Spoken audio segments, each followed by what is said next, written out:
सकाळी तालुका सातारा येथील उरमोडी नदीवरील पुलामध्ये पक्ष्यांच्या विष्ठेमधून तयार झालेल्या झाडांची गर्दी झाली आहे। 1972 साली बांधून लोकांच्या सेवेत रुजू झालेला हा पूल एक सुंदर आणि मजबूत वास्तू म्हणून ओळखली जातो।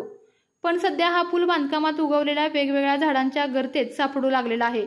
सार्वजनिक बांधकाम विभागाने लक्ष देऊन झाडे काढण्याची मागणी नागरिकांकडून होत आहे।